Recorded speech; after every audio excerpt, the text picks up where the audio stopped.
I would like to call to order the Committee of a Whole for November 27th. If the Ms. Boak would please read the roll. Councilmember Wood? Here. Councilmember Garza? Here. Councilmember Hussein? Here. Councilmember Spatafor? Councilmember Spitzley? Here. Councilmember Jackson? Present. Councilmember Brown? Present. Councilmember Cost? Here. 7 members present. And with that, we have the minutes of November 13th. Vice President Garza. Thank you, Council President. I'd move the minutes of the November 13th meeting as written. We have a motion on the minutes. Are there any questions? Seeing none, all those in favor say aye. Aye. Opposed? Passes unanimously. With that, we are now to the section of public comment for items on the agenda. Is there anyone who would like to make public comment at this time? Anyone that would like to make public comment? Seeing none, we will move on to presentations. With this, we'll open it up to our internal auditor. And Emily, are you going to, okay. Oh, I mean, where I can do it. Wherever you want to do it, it's fine. Did they fix my Hello? Oh, Oh, I can do it from here. yeah. Thanks, Faith. Microphone is working. So good evening, Council. So I have before you an audit specifically of HRCS Human Service Agency contracts for last fiscal year, which is FY23. So important to note, this is just an audit of the contracts, not the entire department. So the scope of this is, this audit was conducted from September 2023 to November 2023. The HRCS department provided scoring rubrics, board training documents, all reporting information, and then all contracts that were not easily and readily available. All FY23 HRCS contracts with external organizations were reviewed. HRCS scoring instructions that were provided to the HRCS Advisory Board are also attached to this document. An in-person training on scoring application was also provided to board members ahead of scoring. And then a couple of notes from the HRCS department. They're currently reviewing and revising their grant policies. As a matter of policy, HRCS does not do formal amendments in Laserfish for less than a 10% budget change, which is something they're willing to look into in the future. And at this point, for this purposes of this audit, some agencies do not have 4 quarterly reports for FY23. This is because agencies that expended their funds prior to the end of the year were not required to submit a 4th quarter report. This policy has since been updated, so now if an agency does expend their funds prior to the 4th quarter, they still have to provide all reports. So next in the memo, you can see all of the FY23 funded organizations and the amounts.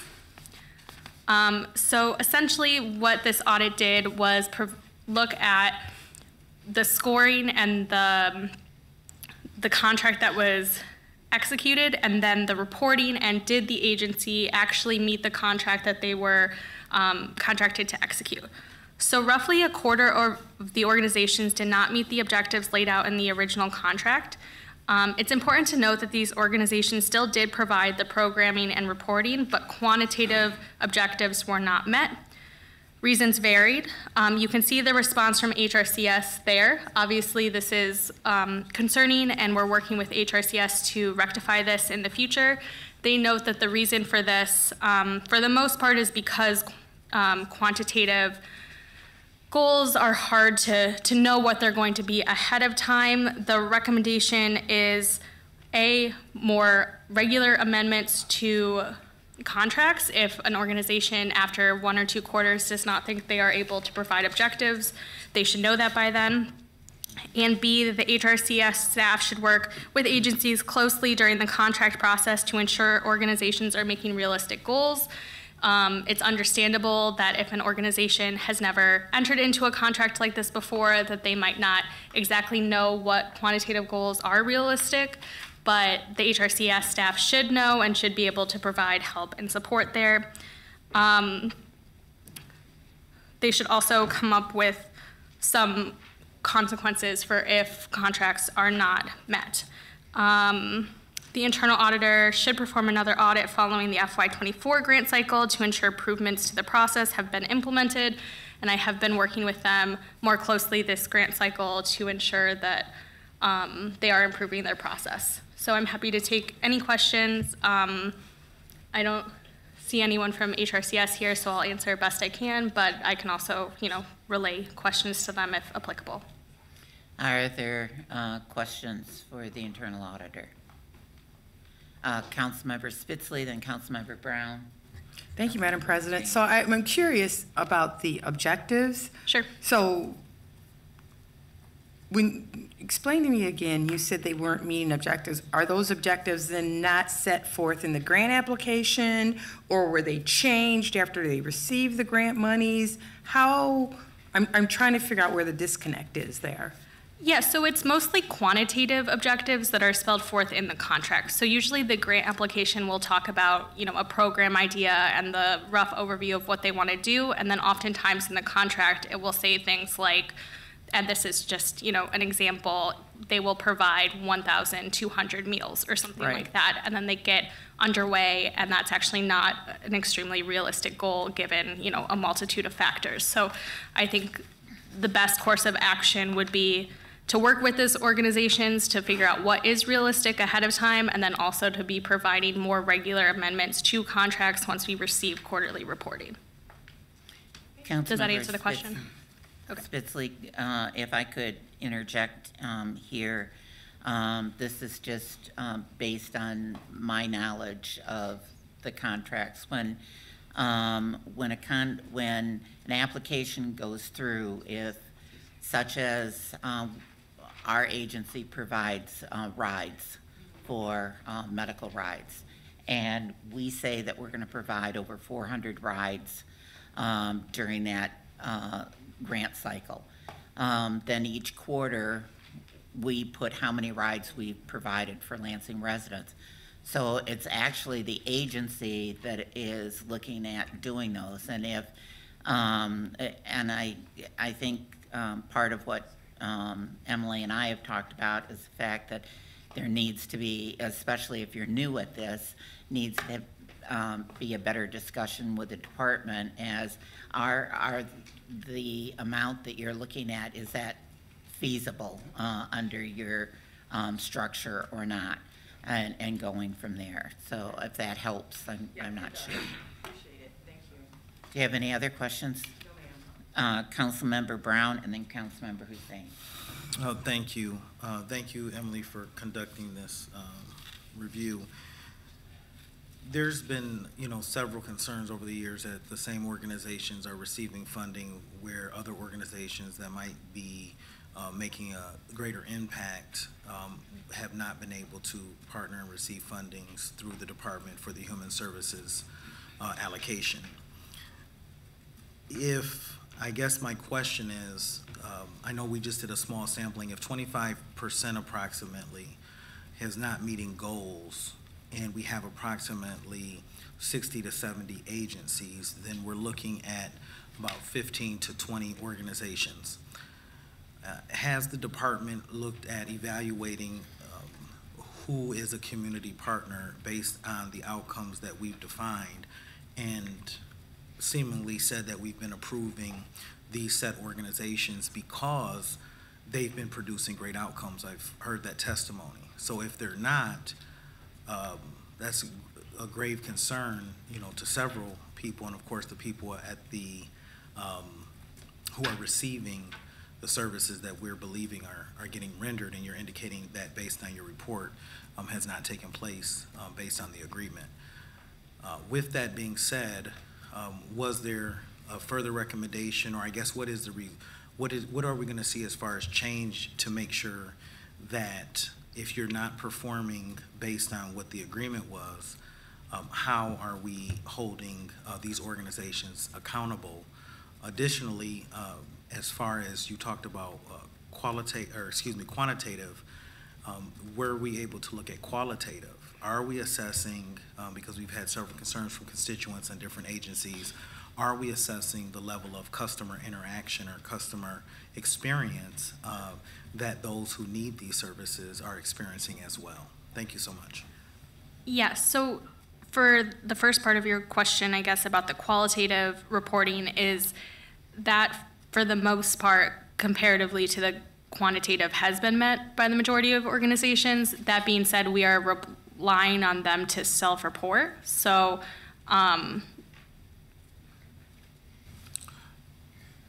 were you gonna, you go ahead. Let her finish.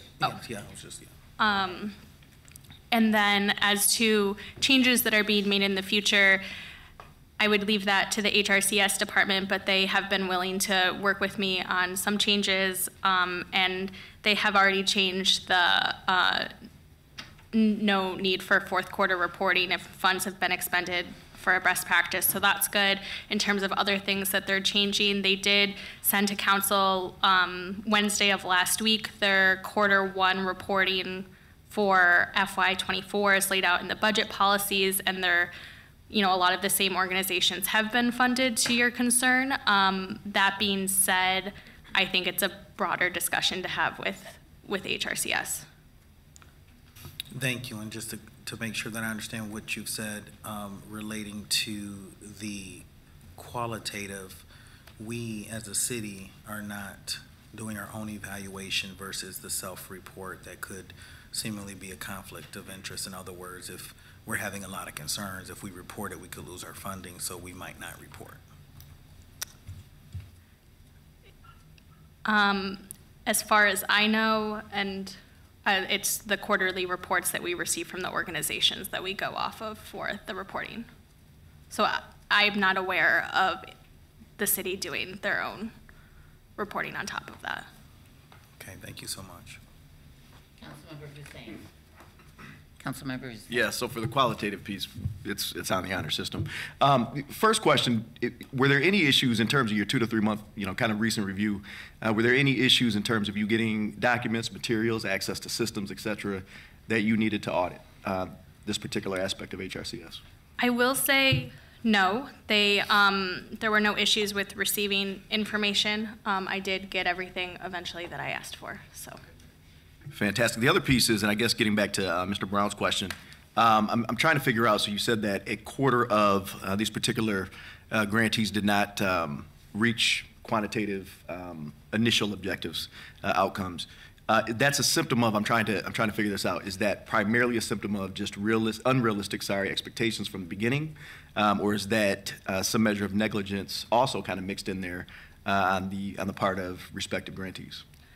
I will say it's hard from just a high-level overview to really gauge that, but I will say, given the level of reporting that was from most of these organizations that did not meet quantitative goals, that there really is an effort out in the community, and that it has to do with, unrealistic expectations at the beginning. That being said, I can't say for sure. Is there any evidence, again, to Mr. Brown's earlier point, is there any evidence that we actually use any of the reporting in subsequent application processes, scoring, the awards of grants? Because one of the concerns, again, is that we potentially have underperforming organizations that continue to come to the city, continue to receive money, while there may be other organizations that have merit, that are out there that could use the support and aren't receiving the support. Yes, so I did ask about this because it does seem like a lot of the organizations that are quantitatively underperforming do get funded year after year. That HRCS's response to that is that they do show the previous year's reporting to the committee as they're making their decisions for their scoring rubric. So they have the information of how they performed the previous year when making the decision of whether to fund them this year. So they do have that information, but. Vice President Garza. Thank you, Council President. Thanks for presenting tonight, Emily. Just to follow up on Councilman Hussein's question, now with these quarter organizations that didn't meet the quantitative results, do you know if, in fact, if previous years, if they had the same problems with those same organizations? So I looked at a couple of them just because I was wondering the same thing. I haven't had a chance to do a look into every single organization. I will say that a lot of them were first-time grantees, so there might have been, a learning curve to, how much they had the capacity for. There were some that had done this a couple years in a row. Well, I appreciate that. So the ones that have done this years in a row, has there been any discussion with HRCS to hold them accountable, get some clawbacks as far as the grant goes, if they're going to keep making the same mistakes? Yeah, so that is, something that I want to talk to HRCS about, and started some of those conversations about what kind of consequences look like for if something like this is not, if a contract is not carried out completely. But at this time, I don't have any feedback for you, but I'll keep you posted. Okay, are there any other questions? Councilmember Jackson. Thank you. Just quickly, I appreciate the funding criteria and the application. I mean, it seems like it was a lot of thought out things. It even has, and I assume that the applicants get all this, it has examples and must provide human services such as basic needs, life skills, employability, development, and health and mental health services is outlined. So I appreciate that. Do you have any indication about how the scoring results and the needs and the funding proportionality, like, does the score actually matter for how much funding someone gets? Like, is it followed? Do you know any of that? Or is that a question for the board? I can look into it for you, for sure. I don't know off the top of my head. So do you have any knowledge about, like, the scoring based on the criteria? Yes, so I do have all of the scoring, and from initial analysis, it seems like things were done proportionately, but to give you a firm answer, I'd want to do a little more analysis to make sure. Thank you. Are there other questions? If there are follow-up things that you would like to have Emily take a look at, we will be having HRCS in on December 11th for their quarterly report to council. So this would be the time, if you have additional questions, you can make sure that Emily gets those. You can either ask her this evening, or you can send an email so that she can look into those and be prepared when HRCS is here. Anything else? Anything else? Okay. With that, we want to thank you, Emily, for your report. Next on the agenda, this particular resolution on the override, based on some additional information that council received, we are going to be pulling that this evening. Next, we have the sole source Information Technology Department requesting DuPont as the vendor for the information technology. My understanding was Mr. Mumby was going to be here. That was not my understanding. I don't know that Mr. Mumby was invited to be here. I didn't see an email that invited him. Well, I talked to Shelby, and Shelby told me that she had talked to him. Okay. And that he would be prepared tonight. I'm not aware of that conversation. Okay. So, since we don't have that, Mr. Mumby here, we will, Councilmember Spitzley. You probably are going to say what I was going to say. I was just say I fundamentally am having a problem with the sole source contracts anyway, but if he's not here, why would we even have a discussion about this? I believe just to have the information and why they are making right. this choice. Yes, so, that's what I mean. He's not here to explain so we're not that. Going to discuss yes, ma'am. Thank you. You got it down pat. So we're not going to discuss it this evening. We will have this on the December 11th meeting. Under other, if we could get an update from you, Mr. Lawrence, on the warming centers and the press release that was done today, and give council an idea of where things are. Yes, I have Councilmember other Smith. as well, although it'll be a little late for me, but I have a other as well. I think a few council meetings ago, I had talked to you and asked you about public service and code enforcement. And, you know, they're working together. On the bulk. On the bulk stuff, and I don't know if we've gotten a report about that or not, or if that's been reported back to us, but I think that's still, as we come in the coming year, I think that's still an important thing, how we can save our residents money by code enforcement working with public services, particularly on, you know, things that public service can do, versus charging someone $800 for taking away a couch, putting a tag on there and charging them $35. I think we still have a responsibility to our residents to, you know, give them those opportunities. And so a discussion about that or a review about that with public service and code enforcement is appreciated. Okay, if we could start off with a press release.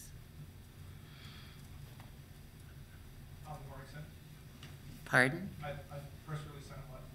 Sorry. Press release on what? On the warming center or on? Yes, Okay. on the warming centers. I'm sorry, what about the press release? You just said we'll start out with the press release. I'm not sure what you mean. Well, I think I prefaced that earlier, which was I wanted an update from you on the press release and moving forward, what's happening, and, you know, I mean, what the discussion that we had here 2 weeks ago had to do with the fact that we were only doing families. Now we're doing only singles. We asked about the contract, and we still haven't seen a contract. Would you like me to go on? No, it's just that none of this was on the agenda, so I wasn't prepared to address this tonight, but I'll follow up and get you this information. You can't talk to what just happened. You're telling me that you Correct. cannot talk to what just happened today. Correct. Okay. Can you be prepared to talk to us about it at the council meeting this evening? I don't know. I'd have to get in touch with some staff. I doubt it. 1, 2, 3, 4, 5, 6, 7, 8. Order. Councilmember Spitzley. While you're doing that, I think it's important to figure out this whole fire suppression issue as well. And making sure that if Let's is going to be the place, that, you know, everybody's safe in there. And so the fire suppression issue, whatever it is, I know the last time Dr. Coleman talked about they don't have fire suppression. And her response was that there weren't going to be beds there, but there were going to be pallets for the children, and theoretically no one would be sleeping, which is why they wouldn't need fire suppression. So my question with that is, I mean, is that a fire code thing? I would like to have an explanation of then what happens. If we're not going to have fire suppression, then what happens? So if add that to the list of stuff for the warming center. Thank you.